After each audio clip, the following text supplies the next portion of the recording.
Bisa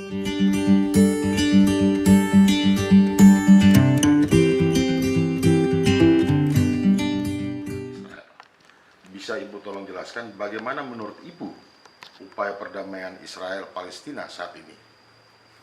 Begini saja, saya itu sebenarnya yang bikin saya bereaksi seperti kemarin adalah keterkejutan saya dan kekaguman saya kepada Jared Kushner. Karena bayangkan Indonesia itu dari tahun 62 Pak, ketika Bung Karno memban Israel dan Taiwan ikut olahraga itu, terus kebijakan luar negeri kita kayaknya seperti itu aja, nggak pernah bergeser. Bergeser itu pada saat Gus Dur saja kan.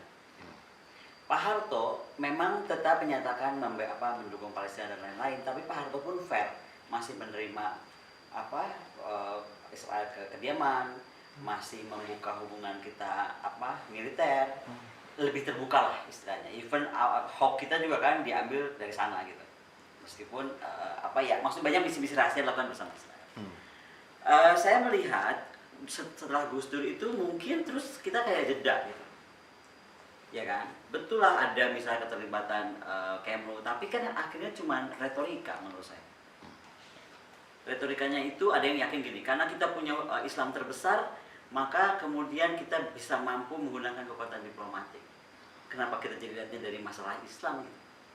Karena masalah Israel itu bukan masalah antara Islam dan Kristen, bukan masalah apa. Kalau kita mau tarik ke agama bisa lebih ekstrim Pak. Saya itu kebetulan karena saya sekolah di sana dan bukan saja harus memahami tentang tentara ya Pak ya. Saya melihat dulu dasar tentang tentara seluruh dunia. Di dunia ini nggak ada tentara lahir dengan judul People of Liberation Army, kecuali tentara Indonesia, Angkatan Besar dari Republik Indonesia, kemudian Israel Defense Force, kemudian Vietnam dan Aljazair, 4 negara. Yang semuanya sudah bergeser dari People of Liberation Army, tapi Israel mempertahankan. Dan itu menurut saya membuktikan bahwa dengan kekuatan yang demikian kecil, digempur seluruh negara tetangga, Israel bisa survive. Jadi ini yang mesti dipahami dulu gitu loh. Nah, untuk paham juga, saya kemarin beberapa hari yang lalu diundang oleh Bu Yeni Wahid bicara di Wahid Foundation tentang bagaimana Israel ini kan. Nah, itu saya sampaikan. Dari reaksi yang saya lihat, orang-orang cenderung gini, kita hubungan internasional tuh paham bahwa ini sebenarnya telah terjadi aneksasi lah bahasanya demikian, soal aneksasi Israel sadis gitu. Tidak ada yang menyuarakan bagaimana sebenarnya juga kita harus melihat ini secara fair. Dan ini ceritanya bakal panjang Pak. Jadi konteksnya saya mau ngomong gini, Indonesia ini jangan sok membereskan Israel lah. Laut Cina Selatan ini beresin sebelah rumah kita, nggak bisa kok kita. Itu yang saya merasa terpukul. Jared anak muda diangkat baru jadi advisor presiden 2016, ya kan? Ya. 2017 dia sudah duduk dengan para negara Arab. 2018 dia proses apa saya nggak tahu. 2020 dia bisa membuat Abraham Accord keluar gitu. Tidak membawa nama agama Kristen, tidak membawa nama apapun sekte di Kristen, bisa mendekati Arab gitu. Kita yang katanya Islam terbesar, what did we do? Apakah si Arab bicara sama kita gitu? Kan enggak. Jangan salah loh, Israel pernah minta kita untuk menengahi. Ada, saya catatannya, maka saya tuh mohon maaf saya harus sambil buka catatan karena saya kan nggak hafal tahun ya. Tapi di sini dinyatakan betul bahwa Israel itu minta kita itu tahun sebenarnya 2006 ya, diplomat Arab Israel Ali Yahya udah bilang di Jakarta Post bahwa kenapa mayoritas Muslim Asia tidak suka Israel. Apa alasannya? Israel Palestina itu bukan masalah cuman agama, dan ini kita bisa berdamai dengan Jordan, Mesir, Maroko. Malah kalau dengan Asia Timur kita nggak bisa, urusannya apa gitu. Nah, kemudian 2006 kita tarik pasukan kita dari Lebanon, ya kan? Di tahun berapa ya? Sebentar, saya harus lihat lagi. Tapi yang pasti mereka tuh minta dukungan kita untuk menengahi. 2005 sebenarnya kan Pak Hasan Wirayuda juga sudah ketemu dengan Menlu Israel, ya kan? Tapi itu kemudian oleh Pak SBY juga nggak didalami lagi gitu. Tapi balik ini, saya sekarang mau cerita dulu soal kenapa Israel itu nggak mudah. Sama halnya, atau malah lebih mudah kita beresin Laut Cina Selatan menurut saya daripada beresin Israel. Laut Cina Selatan itu cuma historical claim Pak. Dan kalau kita mau ngomong, saya dari awal ngomong soal Laut Cina Selatan ya, historical claim itu nggak boleh dibalas sama tindakan militer. Dia klaim histori, jawab aja lagi pakai klaim histori. Bahwa kita bodoh nggak punya archive yang bagus tentang Sriwijaya, Majapahit, Kalinyamat, it is our stupidity gitu. Nggak boleh kita blame orang. Makanya pendekatan saya soal Laut Cina Selatan adalah historical. Nah, sekarang kita balik ke Israel, Pak. Saya sampai baca, karena saya ingin meyakinkan orang bahwa membereskan Israel itu is not as simple as we see it. Gitu. Tapi bahwa mengakui Israel itu adalah sebuah negara berdaulat yang menghormati agama, saya terus terang malu sama Indonesia hari ini. Lebih di sana lebih menghormati agama daripada kita. Mungkin yang nggak pernah tinggal di Israel nganggapnya Israel itu jahat banget ya, tapi saya tinggal di sana. Bagaimana mungkin di sebuah kota kecil ya, kita masih bisa bahwa saya agama Islam, Pak, tapi saya tuh mencoba memahami dari semua agama. Saya bisa ikut Via Dolorosa, memanggul salib suci itu. Berhenti di setiap pemberhentian 14 titik pemberhentian dari Antonia itu kan sampai titik titik Yesus disalib kan. Itu setiap pemberhentian itu kita melewati kampung Arab, Pak, pasar Arab. Orang Arab, orang Jewish di situ. Apa pernah kita yang lagi menganggul salib atas nama Yesus Kristus dong? Kalau kita menganggul salib kan yang kita lihat Bunda Maria dan Yesus. Apa pernah orang Arab di situ ngelemparin kita atau orang Yahudi? Kalaupun ada Yahudi yang ekstrim, Pak, yang menganggap Yesus itu jahat sekali lah gitu. Tapi bukan orang Arab loh, nggak pernah orang Arab di situ. Kemudian dilihat dari faktor makam Nabi Daud. Ya kan? Itu dibagi, Pak. Satu dapat kaki kiri, satu dapat kaki kanan, satu dapat tangan kiri, satu dapat tangan kanan. Maksudnya sectionnya, kan makamnya panjang.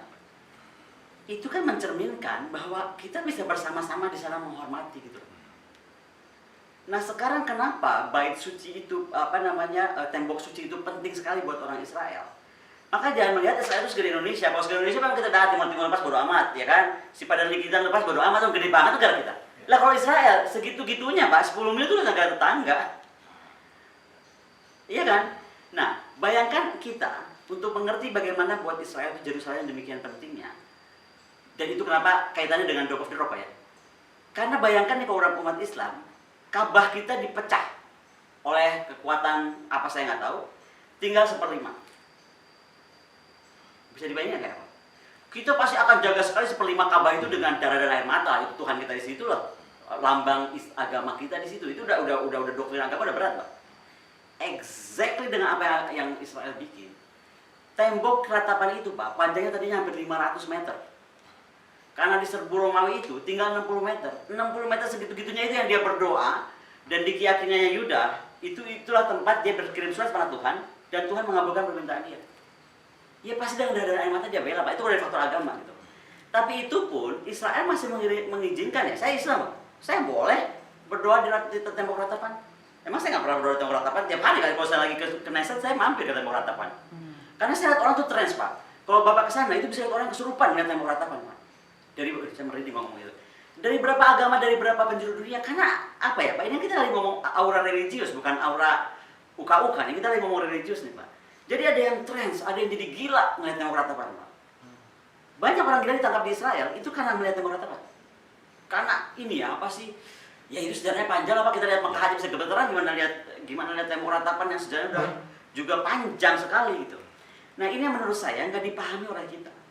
Dan kenapa susah banget buat kita itu? Ada ketakutan di para pemimpin politik sehingga kalau itu menyinggung Israel seolah-olah menyakiti Islam. Di mana menyakitinya? Saya nggak ngerti. Ini yang mesti saya pikir harus saya bicarakan gitu. Karena nggak ada yang berani bicara.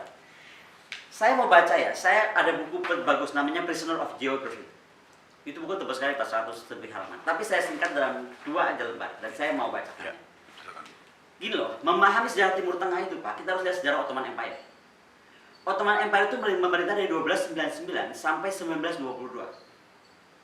Vienna, Anatolia, Algeria, Libya, Egypt, Israel, Tanah Putih, Palestina, Syria, Jordania, Irak, Iran, itu semua dibagi atau dikuasai oleh Ottoman Empire. Dan Ottoman Empire nggak pernah memberikan nama. Dia menyebutnya vilayet atau bagian gitu. Kenapa? Ini masalah tribes, Pak. Di sana tuh masalah tribes itu demikian kuat, melekat gitu. Kesukuan. Jadi nggak pernah ditarik garis. Bahaya menarik garis sebuah kesuku. Sekarang kalau saya ke Manado nih, tiba-tiba Bapak bagi Tomohon sebelah sana, Manado, kacau dong, Pak. Gitu kan. Nah, tapi ketika kekuasaan Ottoman Empire itu sudah mau menurun tahun 1916, si Inggris ini kirim kolonel perangnya namanya tuh si Sykes. Sykes ini ngobrol sama kolonel lagi juga dari Prancis, namanya Picot. Makanya ada Sykes-Picot, itu terkenal sekali Pak ya. Mereka ini, si kolonel dua ini mungkin ngobrol aja, oke kita bagilah, ini udah perang dunia nih, gitu kan. Kita bagi aja region ini nih. North line under France, ya, South lines under British hegemony. Dueng, satu nih. Ini tribes yang sama Ottoman Empire Pak, tidak pernah diganggu. Bayangkan kekuatan Islam bisa masuk ke Eropa dan begitu lama. Termasuk Mekah ya. Di Mekah itu wilayahnya Istanbul. Bayangkan Mekah itu cuma negara bagiannya Istanbul. Itu karena Sultan Sulaiman paham sekali ini nggak bisa ditarik begitu aja dengan garis pemotongan wilayah. This is about tribes gitu yang sudah mendarah daging. Nah, si Sykes-Picot ini kemudian dengan menggaris line itu dia membetray leaders tribe di situ. Nah, pecah tuh pertama. Mereka betray itu. Nah, kemudian juga ada masalah sekarang yang tadinya tidak ada batas Syria jadi ada batas Syria, tidak ada batas Lebanon jadi ada batas Lebanon, tidak ada batas Yordan jadi batas Yordan. Demikian juga Irak, Saudi Arabia, Kuwait, Israel dan Palestina. Nggak ada batas, tadinya dibikin batas, garis-garis aja kertas. Nggak ada drone Pak zaman itu. Dan ini bayangkan tribes itu masih kuat sekali. Nah, kemudian masalah kedua, divisi demi divisi terbagi. Kita mesti lihat Arabnya terbagi Pak, dua, Islam Syiah dan Sunni. Syiah Sunni pun nggak berdiri sendiri soal Syiah dan Sunni. Syiah Sunni juga banyak turunannya ke bawah. Sekali lagi ya, kita mesti ingat tribes. Nah, Sunni yang Syiah ini juga, misalnya contohnya begini Pak ya, yang Sunni menganggap dia ortodoks Muslim. Si Syiah menganggap mereka itu adalah komunitas yang harus memimpin Islam karena dia turunan Ali. Nah akhirnya dia ada doctrinal dispute nih di antara mereka berdua, ya kan? Dan ini masuk akhirnya kepada aliran. Satu masuk ke Imam Hambali, masuk ke Salafi, ya kan? Termasuk hari ini mungkin dianggapnya dianggap jihadis yang pemurnian Islam. Nah satu lagi itu masuk kepada Syiah yang percaya kepada 12 imam. Itu masuk adalah suku Alawi kemudian Drus. Nah mungkin saya ini agak konteks ini saya mesti ngomong Drus. Saya itu suka Drus karena saya sempat di sana Pak. Saya masuk komunitas itu, yang itu sebenarnya komunitas tertutup saya susah banget. Cuman karena saya di sana kan tamu pemerintah Israel waktu itu kan sebagai peneliti, saya itu bukan cuma dianggap researcher karena kita nggak punya hubungan diplomatik, saya dianggap tamu negara. Makanya saya dikawal terus 24 jam oleh IDF, tentara IDF. Nah, sekarang kita sebelum itu Pak, datanglah si Eropa nih, si Inggris dan Perancis, ya kan? Dia enaknya gini Pak, oh leaders yang ini tribes ya, kembali lagi ada tribes. Gue suka kepala tribes yang ini ngambil tribes kepala tribes itu, yang Perancis juga berbuat yang sama, jadi pecah. Makanya dalam titik sebelum saya terus ini saya mau ngomong gini, Indonesia ini siapa? Perancis sama Inggris sama gara-gara nggak bisa bikin apa-apa. Kan kalau kita mau tarik ke sini, betul nggak Pak? Kalau kita mau tarik betul, tariklah ke Prancis sama Inggris ini kan gara-gara mereka duduk kolonelnya, duduk bagi-bagi kertas gitu loh. Ya udahlah lu di South, gua di North lah gitu kan. Tapi itu merusak semua tatanan di Timur Tengah gitu. Saya harus cerita dari Timur Tengah karena itu baru masuk nanti ke intinya. Nah, kemudian gini, akhirnya apa yang terjadi? Resultnya ya, ketika membagi utara dan selatan. Irak Syiah itu nggak pernah menerima Sunni government. Oke. Apalagi Karbala itu dan Najaf itu adalah kota suci mereka karena Ali di situ dan Husain dimakamkan. Si Eropa gila ini main ngasih aja. Ini gue suka leaders yang Sunni nih, gue taruh aja di sana si Sunni itu udah kelas Pak. Bayangin sebuah kota suci dengan orang suci mereka dipimpin oleh orang yang saingan politik mereka gitu, kan kacau. Nah, Ottoman Empire itu tuh waktu mengontrol dari mulai pegunungan Kurdi Pak, itu masuk ke Syria. Dan itu Islam, Sunni. Ini saya cerita lagi bagaimana hebatnya Sultan Sulaiman. I adore him so much, Pak. Setelah Alexander the Great, saya paling hormat tuh sama Sultan Sulaiman. Kemudian masuk ke arah bawah tuh ada River Tigris sama Efrat. Nah, itu sampai ke Basra. Dan itu run by Syiah. Jadi di pegunungannya by Sunni, ke bawahnya by Syiah. Nah, ini kemudian membagi sebenarnya tempat-tempat Mosul, Baghdad, dan Basra. Oke. Jadi dulu kalau kita lihat sebelum pembagian ini, dulu kita sebut 3 tempat itu, Mosul, Baghdad, Basra itu sebagai Assyria, Babilonia, Sumeria. Nah, kompleks lagi kan. Bayangkan nih divisi of divisinya, saya bilang dari divisi-divisi makin pecah gitu kan. Nah, ketika Persia itu mengkontrol itu di bawah Alexander the Great, sampai Umayyad Empire, ya kan? Dengan tenangnya tiba-tiba si British masuk, dibagilah dengan cara pemikiran Kristen, Trinitas. Ya kan? Makanya akhirnya membuat Irak itu jadi mess banget. Kita sebutnya unholy mess of Iraq. Dia satu-satunya tempat yang akhirnya menjadi kacau.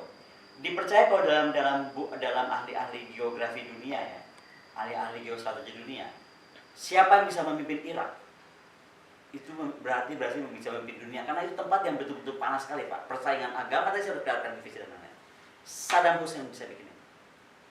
Makanya kemudian begitu Saddam Hussein dieksil, selesai. Itu menjadi bibit baru lagi. Jadi saya bisa paham kalau ada salah mengerti bahwa kebencian Islam seolah-olah pada Kristen, karena kan yang datang ini seolah-olah orang Kristen, seolah-olah ya sekali lagi orang Kristen gitu. Padahal yang nggak sesimpel itu. Saya bilangnya ada masalah perang, ada masalah orang menang kalah. Saya makanya bela Israel dalam perang Yom sekarang jadi kayak aneksasi. Saya nggak semudah itu bilang itu Israel aneksasi, orang dia menang perang. Lah, dia lagi tidur nih, baru dikasih negara sama Inggris, digeburin. Ya dia lawan, terus dia menang. Ya dia dudukin lah. Masa kalau udah menang perang dikasih lagi? Ini ambil gitu. Kan nggak mungkin, nggak logik gitu. Nah makanya sekarang tuh aku pengen kita tuh bisa lihat jujur masalah ini dari dasar. Jangan cuma melihat seolah-olah perang agama gitu loh. Orang dubes Palestina aja bingung kan, kita ngapain gitu sebenarnya, bukan perang agama. Nah, kembali Pak ya, ketika Saddam 90 itu mencapai Kuwait, maka itu mengganggu mengganggu Amerika dan akhirnya invasi Irak.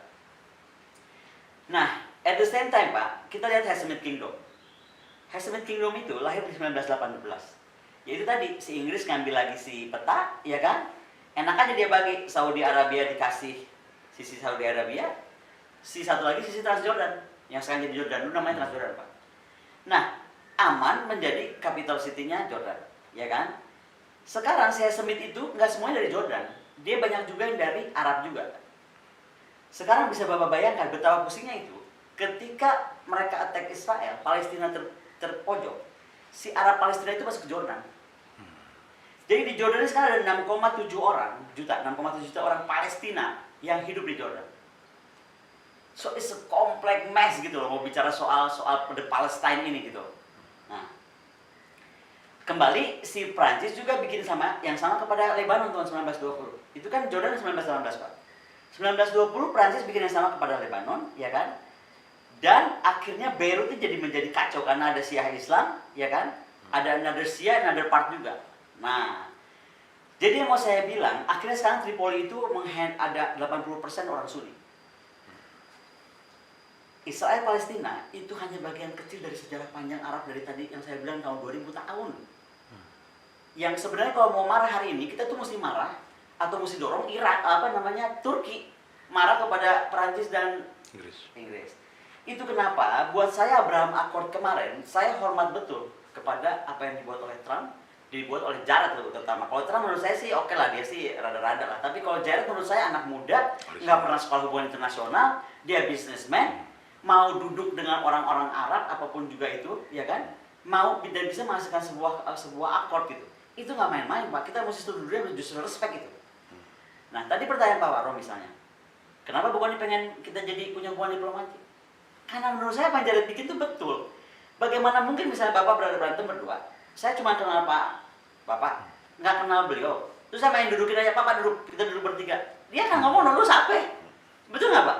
Lu siapa? Nah, saya ngalamin ini Pak karena saya pernah sempat menjadi penasihatnya HMI. Jadi tahun 2000 berapa? 2010 apa berapa tuh? Saya diundang ke HMI, waktu itu anak HMI itu mau buat perdamaian Timur Tengah. Maksudnya Israel Palestina. Akan diundang semua negara Islam, kalau nggak salah 130 Pak, negara Islam, kalau nggak salah ya. Terus saya tanya dong, udah rapat semua sampai tengah malam kan? Kalau rapat HMI waktu itu masih di mana tuh Pak? Masih di Penogoro. HMI yang kantor masih itu. Nah, saya udah pindah. Anyway, terus saya tanya, Israel ini siapa? Wah, nggak boleh dong Bu Israel masuk sini. Wah, katanya kalau masuk sini kita hajar. Lah, coba bayangin Bapak, mahasiswa Islam mau mendamaikan Palestina dan Israel. Saya tanya siapa orang Israel, saya malah jadi dimaki gitu istilahnya. Tapi waktu saya saking ingin pengen berdamai, saya mendorong waktu itu. Akhirnya saya sama Pak Andi Wijayanto. Saya kan di UI Pak. Jadi saya sama Mas Andi, Mas kita dorong deh nih. Apa yang terjadi Pak? Begitu rombongan Israel tiba di Singapura ya, baru Singapura. Saya dipanggil UI, saya dan Mas Andi. Sampai masuk sini kalian berdua dari hari ini jadi dosen. Bayangkan efek Israel itu, Pak. Kita yang baru mau niat cuma manggil, saya kan juga cuma mau niat manggil yang dari Tel Aviv Uni dan dari link saya di Israel. Itu aja jadi hukumannya seolah-olah, nah, lu harus keluar dari UI karena, nah, Bapak bisa bayangkan, jadi pemikiran saya tentang Israel ini sudah bukan lagi cuma di grassroots, Pak. Even kampus. Nah, ini yang menurut saya harus kita coba tarik lagi lah. Masih pantas nggak ya kebijakan tahun 62 Presiden Soekarno yang memang anti kolonial, ya kan, dipraktekkan ke hari ini? Kalau betul kita mempraktekkan, jangan cuma sama Israel aja dong, jangan sama cuma Taiwan. Nggak boleh ada siapapun kolonial, namanya siapa juga kolonial nggak boleh masuk sini. Kalau kita konsekuen, kenapa dianggap kolonial itu cuma akhirnya Israel dan Taiwan? Kedua, Taiwan, kita udah lebih terbuka sama Taiwan sekarang. Kamar dagang terbuka, kantornya di SCBD segede-gede Laihim. Saya juga kalau saya sekolah di Taiwan, sekolah perang saya di Taiwan. Ya kan, hubungan diplomatik dibilang nggak ada, tapi ada gitu loh, Pak. Kalau nggak, mana mungkin. Kedua, omongan kita bilang China policy. Dengan kita buka kantor dagang, kita sudah tahu China policy. Jadi menurut saya, kita itu double standarnya itu bingung. Sebelah sini kita double standar, sebelah sini kita nggak double standar. Dan yang sebelah sini nggak double standar, dasarnya nggak kuat. Melihat seolah-olah tadi aneksasi terhadap Palestina. Betul, Pak, namanya perang, pasti ada pelanggaran. Tapi doesn't mean kita harus membuat seolah-olah perang itu salah. Kan nggak begitu. Loh, orang kalau perang cuma dua hal kok, dibunuh atau membunuh.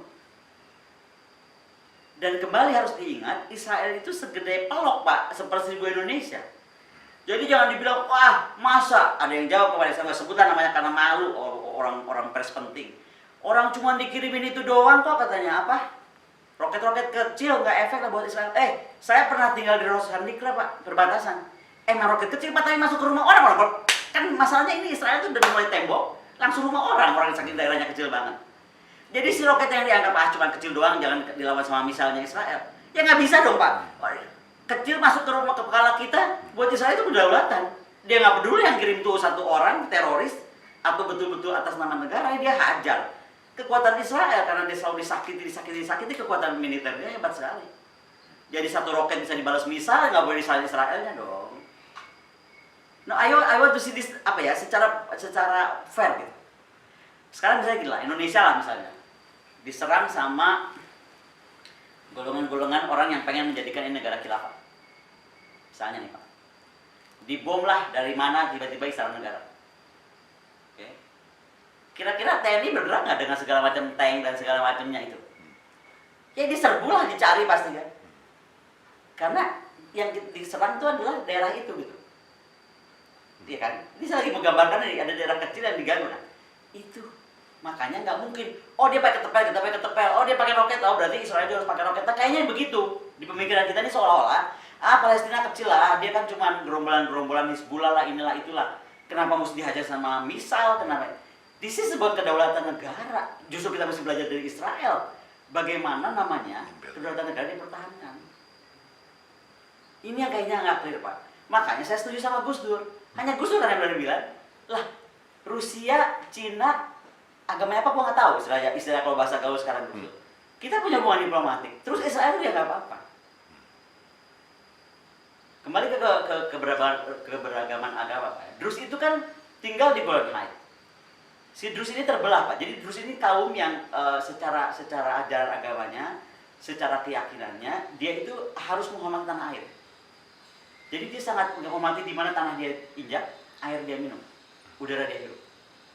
Bapak bayangkan kaum Druze itu, Pak, dia kan di pegunungan Golan itu. Ketika pecah perang Golan Heights, mereka tuh terbelah. Jadi tadinya kita bersaudara di kakak, begitu garis lain ditentukan kemenangan, saya sama Pak Waro sudah beda. Bapak hormat sekali kepada Syria, ya kan? Saya hormat sekali kepada Israel, karena saya terbagi di situ. Demikian konsekuensi. Nah, Israel menghormati itu, Pak, bahwa ternyata orang-orang Druze itu menghormati di mana tanah dia itu. Artinya apa yang diberikan Israel? Dia boleh punya bendera sendiri. Bendera Druze itu bintang 5, Pak. Merah, kuning, hijau kayak benderanya kaum gay itu. Tapi itu sebenarnya dari present. Biru itu warna apa, kuning ada pantas, saya lupa lagi. Buka, by the way, ada buku itu saya pakai deh. Saya cerita soal Druze. Nah, jadi kemudian dia menghormati 2 nabi, Pak, yang kita nggak kenal. Kita kenal tapi nggak kita hormati seperti itu. Nabi Su'aib. Amin, di Quran Nabi Shu'aib disebut, tapi saya nggak tahu fungsinya apa Nabi Shu'aib. Di Drus, Pak, itu dewanya. Maksudnya itu nabi paling tinggi, sehingga dia punya 2 hari raya. Hari raya Nabi Shu'aib, satu lagi saya lupa, tapi hari raya Nabi juga. Nabi yang juga sama nggak bekennya. Kita kan taunya Nabi Muhammad, Nabi Isa gitu kan. Karena dia melihatnya demikian. Itu pun dihormati oleh Israel, diberi hari libur nasional menghormati the Drus. Saya mohon maaf, Pak ya. Makanya kalau saya tuh selalu ngomong kita itu siapa gitu. Karena begini, saya tinggal di tempat yang menurut saya kaum menengah ke atas. Saya Islam, Pak.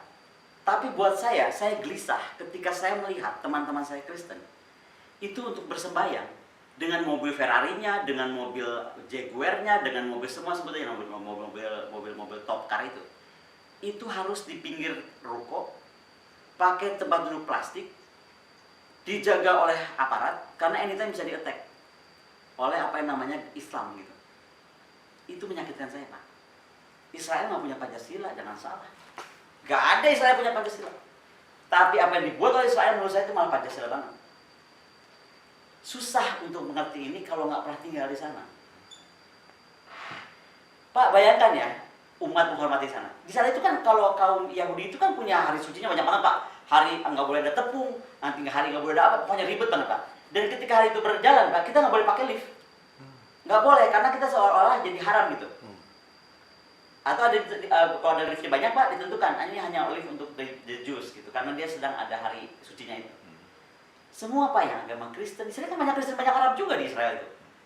Yang hormat, Pak, nggak akan pernah dia itu. Saya kan pernah di sana, kan saya nggak tahu nih. Apaan sih, ini lama banget lift, aku masuk aja. Ya ampun, pas saya datangin Rabi, disuciin lagi, wow, pacar ribet banget. Si liftnya disuciin lagi, sayanya juga dibersihin, wah, jadi kayak dianggap kuman. Itu faith loh, Pak, gila aja kan. Nah, jadi maksud saya, bayangkan kita tinggal di tempat itu. Saya nggak tahu di Indonesia yang tadi saya bilang, baru cuma beda agama aja. Orang nggak boleh bangun gereja sembarangan, orang nggak boleh beribadah sembarangan, di rumah diserbu karena dianggap rumah bukan tempat ibadat. Di mana Pancasilanya? Terus kita mau damaiin Israel. Kalau gue jadi Perdana Menteri Israel, gue bilang, halo, beresin dulu rumah lu. Beneran, Pak, saya ngomong as it is ya, karena saya nggak tahan gitu loh. Kita menjadi munafik gitu. Itu aja. Jadi maksud saya coba pahami Israel itu juga dari masalah yang mendasarnya dulu. Gitu loh. Kira-kira itu. Ada lagi yang lain? Berikutnya, Bu. Iya. Pertanyaannya adalah, jadi seharusnya menurut Ibu, bagaimana menurut Ibu, mengapa Indonesia tidak efektif untuk bisa berperan ya dalam perdamaian ini?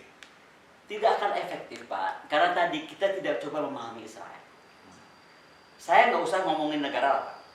Tadi saya bilang, kalau memang Indonesia jago banget, kenapa yang depan matanya nggak beres-beres? Udah ada ASEAN, udah ada CAFTA, macam-macam apalah perjanjiannya ASEAN itu. Kenapa itu Laut Cina Selatan masih aja berantem? Itu yang jauh, yang deket, Pak. Yang cuma berapa mil dari sini? 1.800 mil kalau nggak salah. Malah kurang. Dari ujung Tanimbar ke arah Maluku itu 1.800, ke arah Laut Cina Selatan 1.800. Berarti kita dari sini mungkin cuma sekitar 800 mil. It's very close. Bayangkan kita mau beresin Israel itu jauh banget, kan? Nah, jadi gini, nggak bisa kalau kita tidak memahami orang yang berantem itu kenapa. Jangankan antar negara, suami istri aja, Pak. Atau kawan sahabat. Kalau saya nggak kenal si A, ya tadi saya bilang, dengan baik, juga dengan si B yang sedang berantem dengan baik, bagaimana saya mau tahu akar masalah mereka?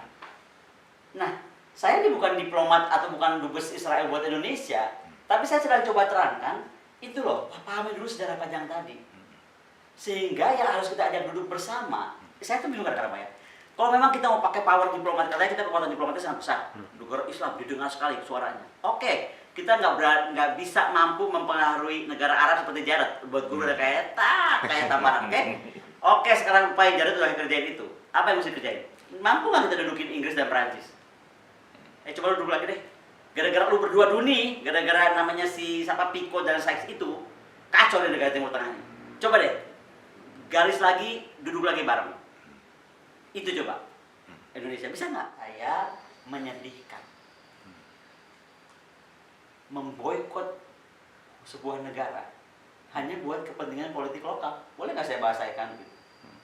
Betul. Dan akhirnya membodohi seluruh rakyat Indonesia. Kenapa saya bilang membangun surat Indonesia? Pak, banyak banget yang kita bisa maju karena Israel. Emang itu Thailand, Pak. Bisa jadi negara penghasil buah paling hebat dengan rasa yang demikian manis, demikian apa udah kalau Thailand udah paling jago dia. Apa namanya itu bioengineering ya? Rekayasa engineering itunya. Dari mana, Pak? Ya dari Israel. Oh. Saya ini pernah membawa Pak ke waktu itu kalau nggak salah Lombok. Ada yang minta tolong saya, pejabat DPRD-nya minta tolong saya untuk membuat bagaimana daerah sana tuh jadi hijau. Terus bikin program 1000 sapi itu bisa bagus. Ya kan? Bagaimana pertanian bisa mengalahkan Thailand. Saya langsung kontak saya di Israel, sahabat-sahabat saya kan. Bantu dong nih, Indonesia mau gini. Oke, kon buat terbang. Mereka itu kan orang sangat apa ya? Kalau orang belum pernah tinggal di sana, bayangin gini, pernah ke Bandung nggak, Pak? Orang Bandung itu kan gampang kenal, gampang baik. Orang Israel itu kayak gitu mentalnya, Pak. Ramah, terus seru gitu. Even IDF itu, Pak, walaupun kita diperiksa apa segala macam, tapi pakai ngobrol. Jadi bukan yang galak kayak apa gitu. Enggak, saya contohkan, Pak. Kan nyebelin tuh, Pak, kalau kita lagi lewat perbatasan. Dari Jordan mau masuk itu. Biasanya gitu, Pak, nggak pakai langsung penerbangan ya. Saya kan biasanya kalau lewat penerbangan dari UK memang udah langsung, tapi biasanya saya masuk lewat Jordan karena kemana tuh. Nah itu lewat bus. Bus itu harus lewat perbatasan yang di bawah itu, Pak, ada sebuah sistem alat segala macam yang anti bom. Kan kan pernah ada di bom bus itu. Mereka masuk nih, Pak, sebentar. Paspor kita diminta. Kan? Kalau ada apa-apa kita suruh turun, buka deh kopernya. Dan itu random. Mereka by feeling aja. Kan mereka masih muda-muda, anak-anak IDF yang masih baru muda. Tapi mereka tahu turis itu penting buat Israel. Dan tahu banget orang macam bete banget kalau kopernya dibuka-buka. Bapak tahu apa attitude mereka itu? Dibukain lah koper, diajak ngobrol, ketemu minyak wangi. Lu pakai minyak kayak gini, gua juga. Jadi kita yang diperiksa kan nggak jadi kayak sekarang diperiksa di bandara yang udah kayak kita robot itu. Enggak, Pak. Itu saya bilang, orang Israel itu lebih humanis kok. Tapi jangan pernah nyakitin mereka. Itu saya bilang, sejarah mereka tuh sejarah orang disakiti. Jadi dia tuh boleh dong kalau mereka tuh aware, punya kecurigaan atau waspada. Tapi at the same time, dia juga punya pendapat bahwa kalau dia di-attack, dia akan bikin orang 1000 kali attack. Pernah dengar nggak kalimatnya Moshe Dayan? Moshe Dayan tuh bilang gini, Israel itu harus menjadi bangsa yang kayak anjing gila. Itu kalimat Moshe Dayan terkenal sekali, Pak. The Israelis itu harus menjadi bangsa seperti anjing gila. Apa artinya? Ngamuk aja gitu, ngamuk kalau diganggu. Anjing gila kan kalau nggak diganggu nggak ngamuk, Pak, dia diam aja. Was diganggu selamat ulang tahun. Sama, Pak, Israel juga begitu. Karena kembali kita mesti tahu sejarahnya dan betapa mereka tuh sudah terombang-ambing dan mereka yakin kepada satu, mereka itu bangsa janjikan Tuhan.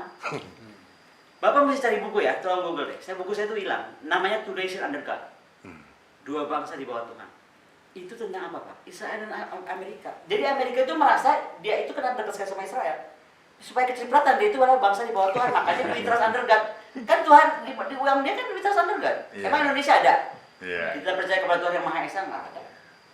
Setelah kita dapat Pancasila tadi, nggak ada tuh di uang rupiah ini. Jadi Pak, beda banget antara slogan diucap sama praktek keseharian.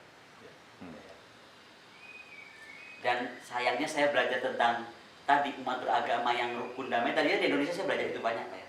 Ini kan makin faded di kita. Tapi saya malah menemukan di saya tuh itu tumbuh baik.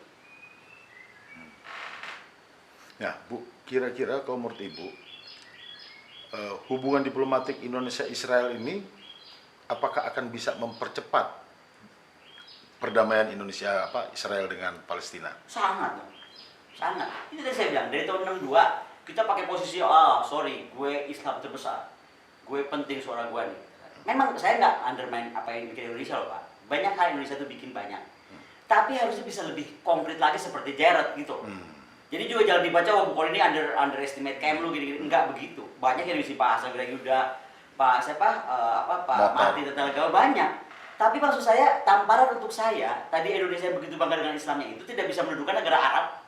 Tangan-tangan Abraham Accord gitu loh. Gitu loh. Jadi kalau sekali ditanya sama Bapak, tantangannya apa tadi? Tantangannya? Iya. Apakah akan bisa mempercepat perdamaian? Bisa mempercepat dengan tadi saya bilang, udah saya uraikan. Karena Arab sudah didekati oleh Amerika. Sekarang kita bisa mempercepat dengan mendudukan Prancis dan Inggris. Iya dong. Buktikan kemampuan diplomat kita itu bisa mempercepat perdamaian Israel-Palestina dengan bisa menundukkan mereka. Atau sejarah kacau balau dari mereka. Soal kota Yerusalem itu, Bu, menurut Ibu gimana? Apakah itu harus menjadi bagian daripada Israel, ataukah bagian daripada Palestina, atau bagaimana seharusnya? Satu-satunya yang buat saya sedih itu terkait Trump adalah dia mau bikin ibu kota itu pindah Yerusalem. Dalam pandangan saya, apalagi saya itu lama di Yerusalem, Pak ya. Jadi saya itu kan tinggal rumah apartemen saya di Tel Aviv. Saya punya villa di Rosa Negra. Karena saya itu dari Rosa Negra itu bagus, pantai yang bagus, bisa bekas Romawi, dan itu ada perbatasan yang terkenal. Jadi itu kan bukit karang. Saat perang, tentara-tentara penyelundup itu suka masuk lewat laut, Pak. Bukit karang itu, Pak, di antara laut. Jadi saya tuh melihat bagaimana sejarah apa ya, darah-darah air mata itu, jadi saya bisa rasakan itu. Nah, tapi Yerusalem itu buat saya beda karena tadi, Pak, saya di situ itu banyak mungkin mengalami, kok orang bilang apa ya, mengalami proses atau pengalaman spiritual. Transenden. Enggak transenden, tapi saya mengalami pengalaman spiritual yang menurut saya bahwa saya itu penting gitu. Contoh, saya bisa berdoa di tembok ratapan. Kemudian saya bisa masuk ke semua tempat apa yang saya nggak masukin. Bintang David. Ada tempat lahir Yesus itu, Pak, itu ada di gereja Kudus. Yang ketika kita masuk itu sebenarnya punya Ortodoks. Dan kalau kita mau tempat Yesus lahir yang ada bintang David itu, kita mesti turun dari gereja itu ke bawah. Ruangannya kecil, Pak, paling cuma 2,5 meter, 2,5 meter. Ada palung David dan ada star David itu. Bapak bayangkan ini gereja Ortodoks yang hitam. Ortodoks kan hitam, Pak, enggak, ya kan, kalau berwarna tuh warna-warnanya suram gitu. Dengan bau-bau yang itu udah eksotik sekali ya, Pak. Dan saya ini orangnya gampang pingsan. Makanya kalau saya ke Arab, saya ke Mekah, saya umroh, saya pasti akan beli jam sepi karena saya nggak tahan lihat orang. Saya kalau lihat orang banyak saya pingsan. Nah itu saya mikir, aduh, saya mesti masuk ke situ, mau lihat bintang David, pengen nyentuh dong. Terus gimana caranya? Kok pasti pingsan lah, orang banyak banget juga orang masuk, Pak, dari mana-mana kan, segala bangsa. Terus saya kasih tahu sama pendeta Ortodoks, kamu lihat pilar itu, kamu pegang. Kamu tas pilar itu, kamu berdoa. Mau sama Bunda Maria kah, itu gambar seperti itu. Atau sama saya tadi kamu berdoa, kamu pengen masuk situ, dan kamu pengen kosong, karena kamu gampang pingsan. Believe it or not, Pak.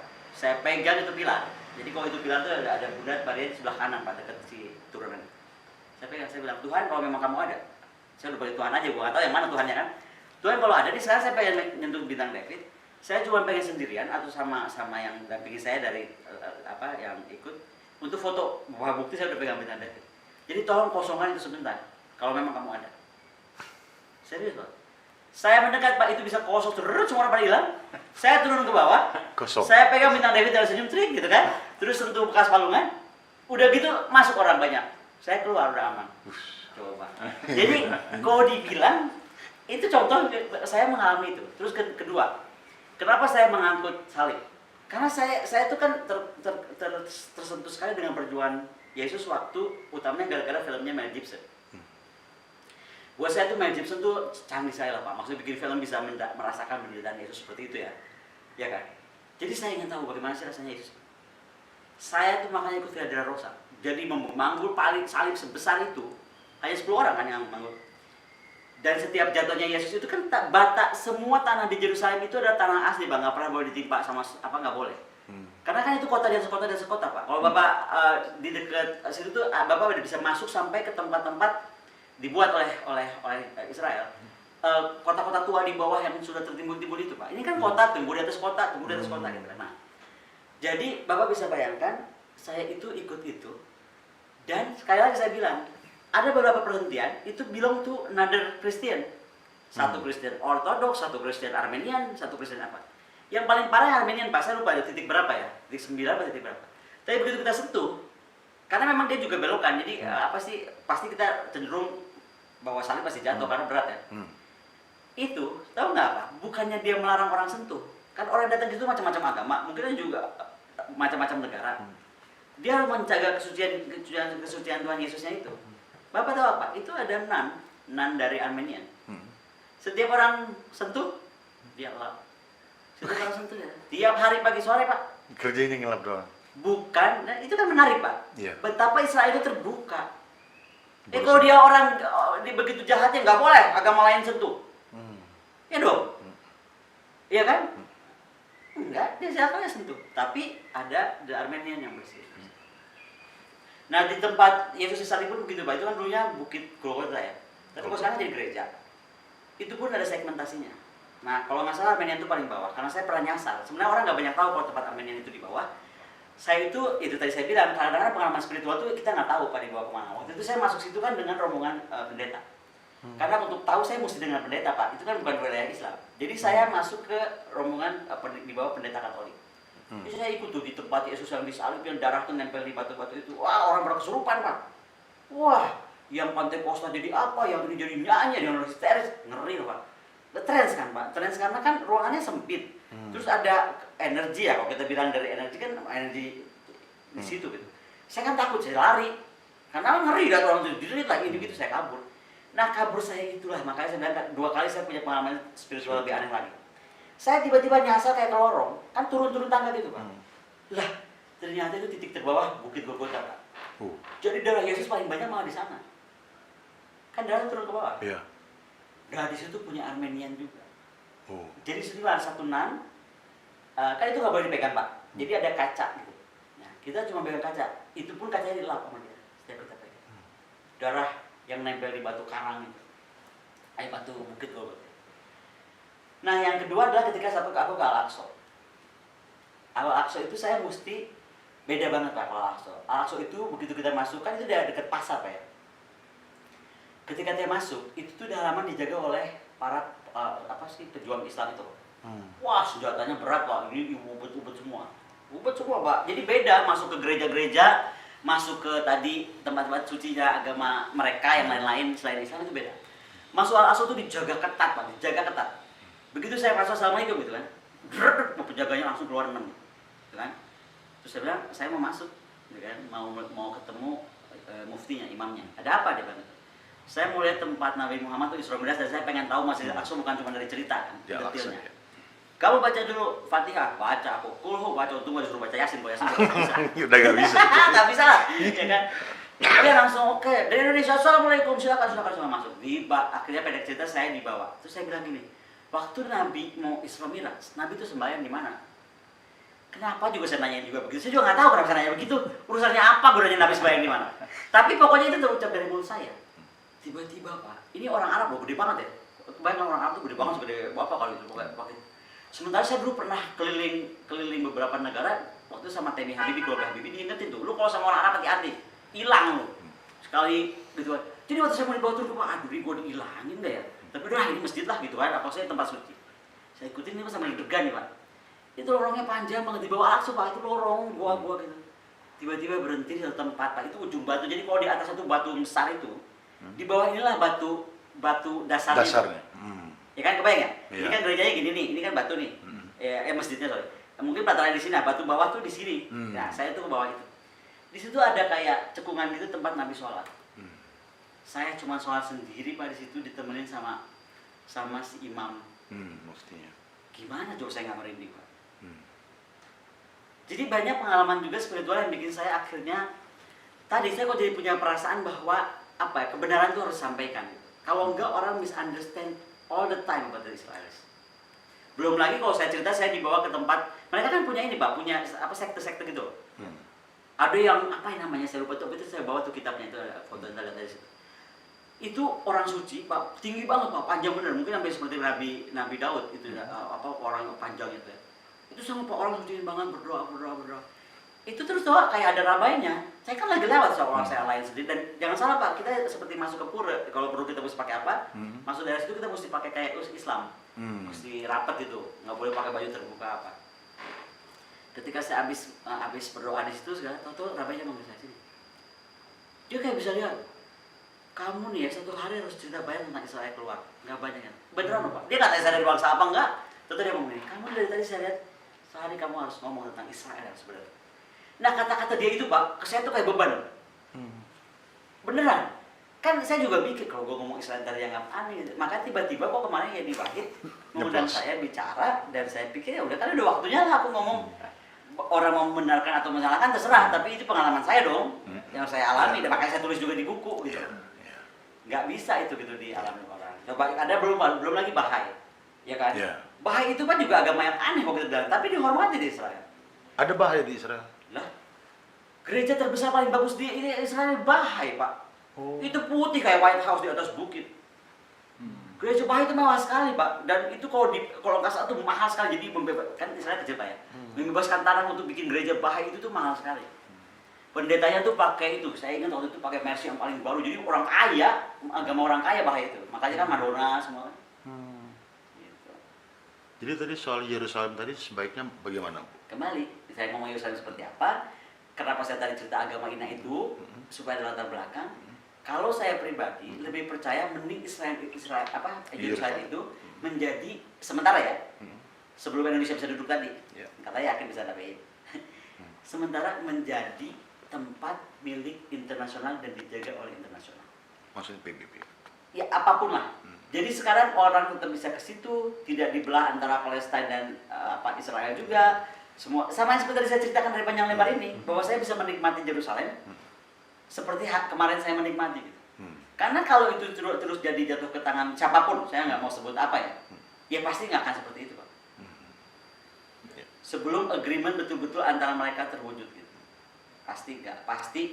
Dan dari segi keamanan agak bahaya, Pak. Di sana tuh polisi, waduh, polisi Israel ini kan ini Pak, polisi anti terornya Israel itu kan bukan polisi, dia tentara. Tentara Special Forces yang di BKO kan ke polisi. Makanya itu yang saya dari awal juga ngomong kenapa di polisi kita tidak seperti Israel aja gitu loh. Ya. Berikutnya Bu, bagaimana seharusnya peran Indonesia dengan kerjasama antar agama yang bisa dikembangkan antara Indonesia, Palestina, dan Israel? Konkretnya itu gimana? Saya tuh pernah diundang berapa kali oleh Duta Besar Amerika terlibat dalam interfaith dialogue. Itu kan namanya interfaith dialogue. Yeah. Saya pernah diundang berapa kali dengan juga tokoh-tokoh rabai, tokoh apapun. Interfaith dialogue oke. Interfaith dialogue oke. Mengerti itu iya oke. Tapi sekali lagi, bisa nggak kita juga konsekuen sebelum pengen interfaith dialogue untuk di Israel? Berwujud nggak interfaith dialogue buat Indonesia? Yeah. Kalau interfaith dialogue buat Indonesia wujud, Pak, nggak ada saya lihat saudara-saudara saya Kristen sembahyang di pelataran. Mereka akan sembahyang di gereja. Jadi saya orangnya realistik aja, Pak.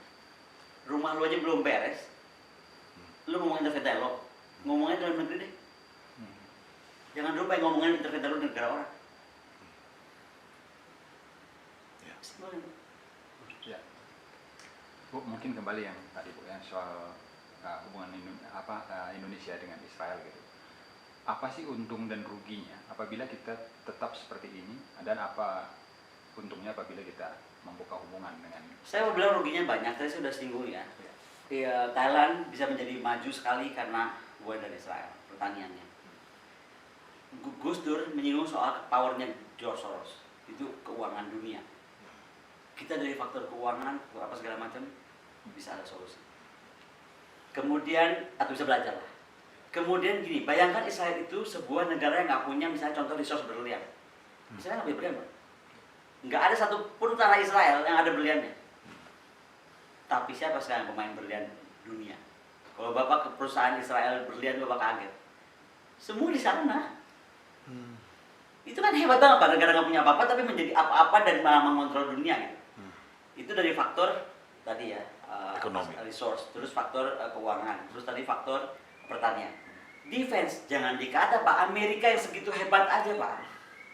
Itu kerjasama riset dan developmentnya menciptakan alat-alat pertahanan itu bersama-sama Israel. Yang paling baru saya mau sebut yang lama Pak ya. Yang paling baru itu tanggal 8 September kemarin di launch Skylord. Skylord itu anti drone-nya Israel kerjasama dengan Amerika, tapi ilmunya banyak dari Israel. Jadi sekarang Angkatan Udara Israel dan juga Angkatan Darat yang anti udara itu pakai drone Skylord. Amerika nih Pak, Amerika belajar dari Israel soal pertahanan. Contoh kedua, Cina bikin Jen kan, Jen fighter. Indonesia mau bikin pesawat tempur yang sama Korea, sampai sekarang kan nggak jadi. Malah diklaim itu nggak boleh karena Korea nggak boleh ngasih beberapa haknya. Nah, coba kita kerja sama Israel. Kita bikin Jian kayak Cina. Jian Cina itu Pak lahir dari levinya Israel. Jian itu apa Bu? Jian pesawat tempur Pak. Oh. Pesawat tempur dan Jiannya Cina kan sekarang udah generasi berapa? 20 kali lebih saya lupa. Jadi ini sangat-sangat menarik Pak. Bayangkan aja Cina kerja sama Israel bisa bikin Jian, ya. Thailand kerja sama Israel, bikin perkebunannya, pertaniannya hebat. Amerika kerja sama Israel, Soros segala macam, lihat Amerika, ya kan? Nah, jadi saya pikir banyak yang mesti kita belajar. Terus kita nggak mau belajar dari Israel. Apa alasan kita nggak mau gitu loh? Pak, agama kita nggak urusan sama Judah, ya kan? Iya. Terus yang paling marah saya itu Pak, kalau orang anti Israel, pada ngomong jangan pakai Israel, boykot Israel. Semua orang Indonesia pakai handphone. Kasih tahu saya handphone mana yang nggak pakai teknologi Israel coba. Atau kalau ada yang teknologi Israel dibuang yang nggak boleh masuk. Yang nggak boleh masuk punya Cina. Kita anti Cina juga, jadi kita tuh mau apa? Gemes aku itu kadang-kadang. Lanjut, Pak. Lanjut. Kemudian apa pendapat Ibu tentang pihak-pihak orang Indonesia yang sering menggalang bantuan terhadap Palestina? Gini Pak, kalau atas nama human right, kemanusiaan, dukungan sama umat Islam, ya kan, saya sangat mendukung lah bantuan itu. Bantuan kemanusiaan namanya. Tapi kalau kita betul-betul ingin menghormati Palestina dan ingin mereka tuh survive, ini ada ilmu Pak. Kita jangan suka kasih kasih ikan, kasih pancingan. Exactly Pak. Ini yang saya bilang. Kita kasih pancing itu buat Palestina. Apa sih pancing buat Palestina? Ya tadi kita mampu mendudukkan Palestina untuk berdamai dengan Israel dengan cara-cara terhormat seperti yang dibikin oleh Jarod dan Amerika Serikat. Tapi karena kita negara Islam tapi orang Islamnya sudah dikuasai oleh Jarod, betul nggak? Bahasa saya kan begitu. Lah malah si Jarod yang bisa duduk sama Arab. Ya berarti kan sekarang bagian kita duduk sama Prancis dan Inggris. Itu. Saya balik lagi ke situ. Jadi disitulah betul-betul bukti-bukti konkret. Bukan cuma semata kami selama Palestina belum merdeka maka kami tidak akan berubah. Emang lo bisa merdekain Palestina? Kan lain dong Pak, gitu bahasanya. Lain kalau kita udah betul-betul tadi yakin, ya nggak apa-apa ngomong kayak gitu karena kita sedang berbuat sesuatu memerdekakan Palestina. Nah kan kita kan sedang apa yang kita bikin buat merdekain Palestina? Gua ngambil lagi sepeda kita balik aja nggak bisa.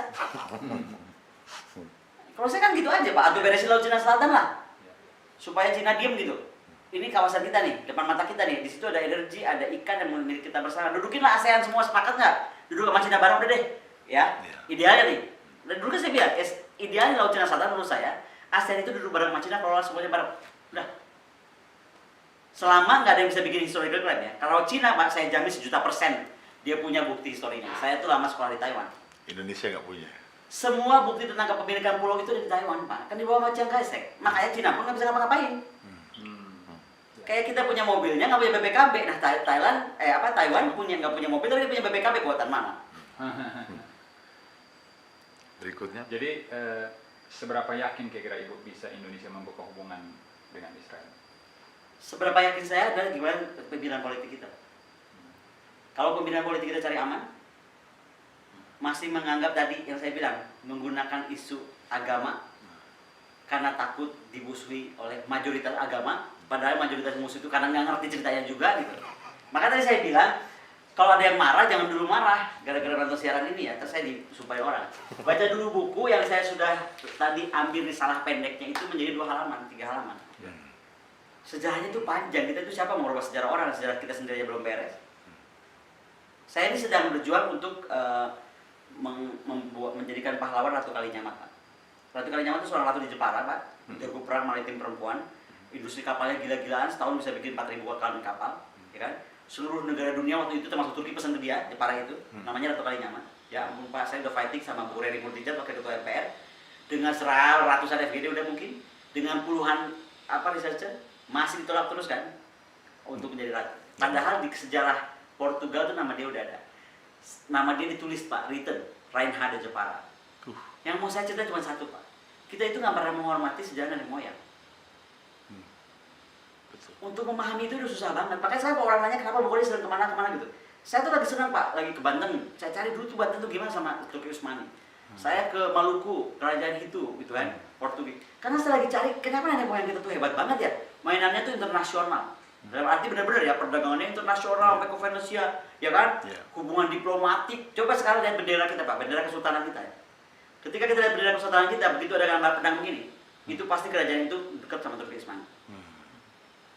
Turki Utsmani hari itu Pak, sama dengan kita tuh Amerika. Hari ini. Jadi kita tuh sudah beraliansi banyak. Hari ini kita nggak boleh bikin aliansi. Kan lucu. Ada ASEAN nggak boleh jadi aliansi atau pakta. Padahal Ratu Kalinyamat mengusir Portugis dari Malaka, walaupun kalah ya. Tapi at least dia bisa bikin sampai Portugis itu gemeteran. Itu dia beraliansi dengan Johor, dengan Aceh, dengan Banten. Kerajaan waktu itu. Jadi aliansi is very important. Ya. Ada lagi, Pak?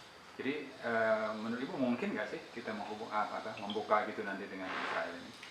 Mungkin kalau tadi posisinya kita jelas, kan tadi sudah jawab Pak. Mungkin kalau politik solidaritas parsialnya dihilangkan, mungkin kalau kita tidak berdasarkan pikirannya agama, itu hilangkan dulu Pak. Karena kita lagi nggak bicara agama nih, kita bicara geopolitik. Ya, tapi sebenarnya kan mungkin persoalannya orang sudah tahu gitu ya. Tapi Yang mana persoalannya? yang itu tadi. No. Makanya saya sengaja baca buku itu dan saya singkat 2 halaman. Nggak banyak yang tahu Pak. Orang Bapak saya lagi ngomong buat Wahid Institut kemarin ada yang ngomong gini. Ibu Koni dalam Islam itu ada surat Al-Maidah. Kenapa jadi bawa surat Al-Maidah? Gue mau jadi bingung. Kita lagi ngomongin Israel Palestina. Ibu Koni saya Islam dan dalam Islam itu kita ada surat Al-Maidah bla bla bla gitu. Saya bilang, Israel juga punya surat. Kaum Kristen juga punya surat, Injil juga punya surat. Dan kalau mau pakai surat ya kan berantem jadi perang agama namanya. Ini kita lagi ngomongin perang perdamaian kok jadi bawa surat. Nah itu berarti Pak yang Bapak sampaikan nggak banyak yang tahu. Makanya saya cerita kenapa untuk memahami mereka pahami dulu Turki dan Ottoman Empire-nya. Itu panjang. Pahami si Pico itu dan Sykes yang cuma tanda tangan berdua lu sana ya, Prancis, gue sini ya gitu. Enak aja jadi nulis di kertas sesuatu yang tidak pernah diganggu oleh Sultan Sulaiman. Karena di sana tuh masalah tribes itu very sensitif. Tribes dan area tribes. Tadi kan saya cerita dari Kurdi sampai Efrat. Bu, satu lagi Bu, soal kalau kerjasama pertahanan dalam Israel ini Bu, program konkret apa yang saat ini dibutuhkan oleh Indonesia? Pak, kalau banyak itu sebenarnya banyak dan saya nggak boleh ceritakan ya. Tapi bahwa ada orang Israel kerjasama ke Kemhan gitu atau mengarah ke Kemhan ada. Bahwa sekarang kita banyak hal-hal persenjataan ataupun penginderaan atau apapun surveillance yang dibeli dari Israel ada. Pertanyaannya, langsungkah ke Israel? Tidak. Harus lewat negara ketiga, either Singapura, either Moskow, either apa. Apa yang terjadi? Lebih mahal. Mahal sekali. Satu. Kedua, dapat kita teknologinya? Tidak dapat. Pak, tentang teknologi pertahanan itu gampang ya. Kita nggak mungkin bisa ada transfer teknologi. Teknologi itu kan mahal. Teknologi itu cuma bisa didapat dengan dicuri atau kita belajar untuk kerjasama.